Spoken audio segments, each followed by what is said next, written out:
On a cold morning in May, 1845, a boy stood on the deck of a wooden ship called the Terror and watched England disappear behind him. His name was David Young. He was barely old enough to shave. On the ship's papers, next to his name, they wrote a single word for his rank: boy.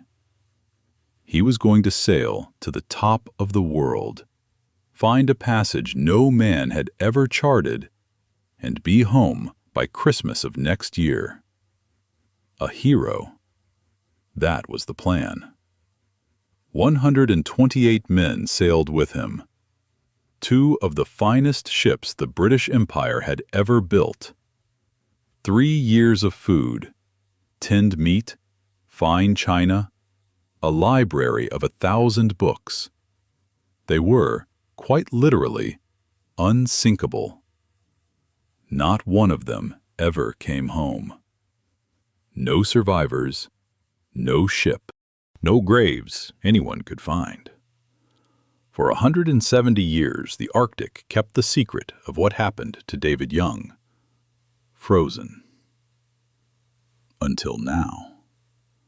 Because the ice finally gave up something it was never supposed to. Their bones. And in those bones, their DNA. Now, if you've ever heard of the Franklin expedition, you've heard the ghost stories. And for a century and a half, that's mostly what we had. Stories. Some said the ships were cursed from the day they were named, Erebus and Terror, named for the darkness and the fear of the underworld. Some said the men went mad in the endless polar night. Some blamed scurvy. Some blamed botulism in the tins. And the theory everyone repeated for 40 years, that lead from their own canned food slowly poisoned their brains, and they wandered off into the snow to die. Neat stories. Tidy villains. And thanks to science published in 2024 and 2026, most of them turn out to be wrong. Because history is rarely about curses. It's about people. And what really happened to these men is far more human, far more disturbing, and far more heroic than any ghost story. So let's actually solve it, piece by piece. Start with the only written word those men ever left behind. One piece of paper, found stuffed inside a stone cairn on a frozen island, decades after they vanished. It's called the Victory Point Note, and it's one of the strangest documents in the history of exploration, because it was written twice. The first time, in 1847, in neat handwriting, right in the center of the page. All well. The ships are frozen in the ice, but the men are healthy, morale is high. But then, a year later, someone came back to that same piece of paper, and in cramped, panicked handwriting, squeezed into the margins, around the edges, they added an update. And this is where your stomach drops. Sir John Franklin, the commander, dead. The ships abandoned, crushed in the ice. And the number that changed everything. In that single year, 24 men had already died. Not in some final catastrophe. Slowly, before they'd even left the ships.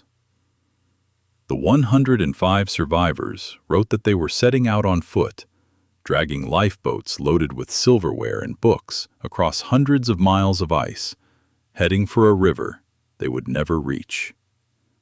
And then the note ends. Forever.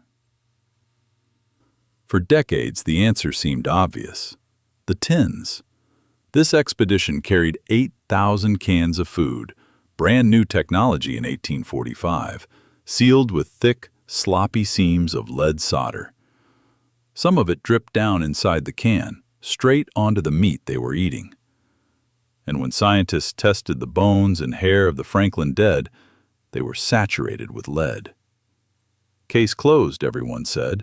The men were poisoned by their own dinner. It's in every documentary made before about 10 years ago. except the newer chemistry blows a hole straight through it. Lead from different sources carries a different signature, like a barcode, and the lead in these men's bones did not match the lead in the cans. The tins didn't kill them.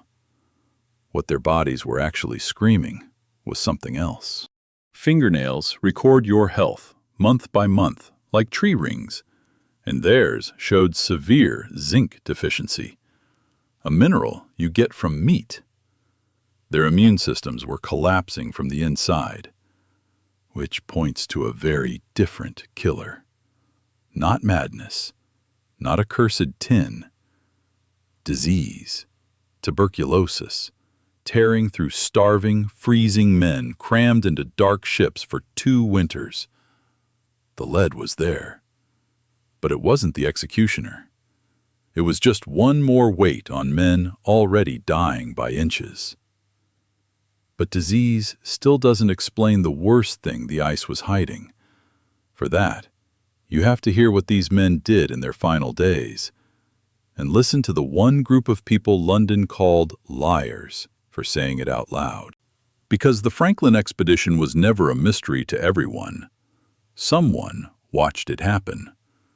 The Inuit, families who had lived on that ice for 1,000 years, saw these strange men stagger and fall across their land. Inuit hunters described meeting about 40 of them, hauling a boat across a bay. Their accounts were painfully exact. The men were thin, hollow, and their mouths, this detail comes up again and again, their mouths were hard, dry, and black. That isn't madness. That's the final stage of scurvy and starvation. And then the Inuit said the thing Victorian England could not stomach. The bodies they found later had been cut, bones cracked open, cooked in the men's own kettles. Starving to the very edge of death, the survivors had eaten their own dead. And how did the British Empire answer eyewitness testimony? They called it a lie.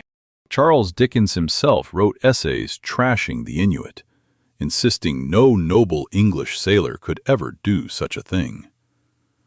For 150 years, the official story stayed the same. The natives were mistaken.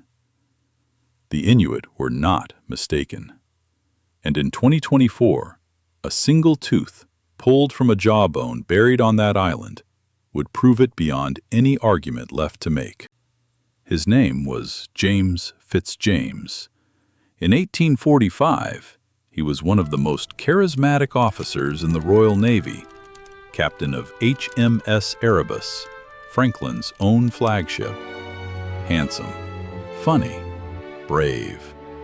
The man who wrote cheerful letters home and made the whole crew laugh. Had this expedition succeeded, Fitzjames would have been a national hero. Instead, in 2024, researchers at the University of Waterloo were holding a piece of his lower jaw. They had no idea whose it was, until they pulled DNA from a tooth and matched it to a living descendant of his family. A distant cousin, born more than a century after he died. But it was what they saw on the bone that stopped them cold. Cut marks. Fine, deliberate cut marks. Exactly where a blade goes to strip flesh from bone. James Fitzjames, an officer, a gentleman, one of the leaders of this expedition, had been cannibalized by his own men. Think about what that means. Cannibalism follows a grim order. The lowest-ranking dead go first, out of pure desperation. By the time starving men are butchering a beloved senior officer, rank has stopped meaning anything at all. There was no one left to bury him with honor. There was only hunger. This was the very end. And that one tooth did 2 things at once. It proved the Inuit had been telling the truth all along. and it gave a nameless victim his name back, which turned out to be only the beginning. Because if DNA could name him, it could name the others, including a boy. Here's the part that lands closer to home than you'd expect, especially if you've ever spat in a tube and mailed your own DNA off to find out where your family came from. Because that is exactly the science now cracking this case open. Researchers started hunting the living descendants of the men who sailed in 1845, tracing family trees across almost 2 centuries, asking ordinary people today for a simple cheek swab. Then they compared that DNA to the bones on King William Island. And in 2026, they announced 4 new matches. 4 men pulled back out of anonymity after 180 years. William Oren, able seaman.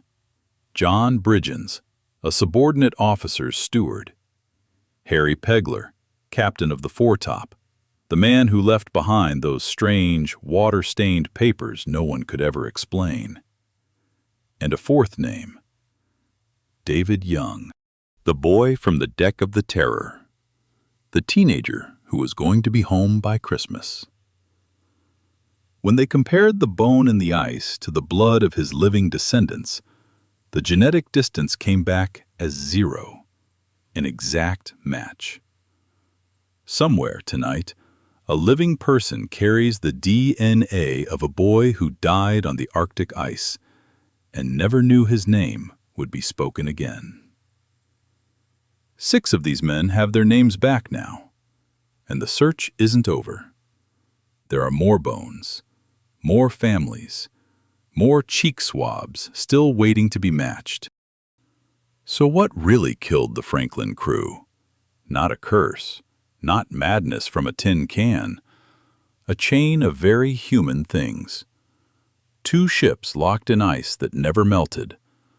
Tuberculosis and starvation hollowing them out. Zinc gone from their blood. And, at the end, the unthinkable choice starving men make to buy 1 more day. But that's the how. And after 170 years, I don't think the how was ever really the point. Look at what the DNA actually gave us. Not a cause of death, a roll call. For nearly 2 centuries, we called this the Lost Franklin Expedition. Lost, as if these were ships that misplaced themselves. But they were never lost. We just spent 180 years searching for a vanished expedition when we should have been searching for somebody's family. David Young was never a mystery to be solved. He was a boy.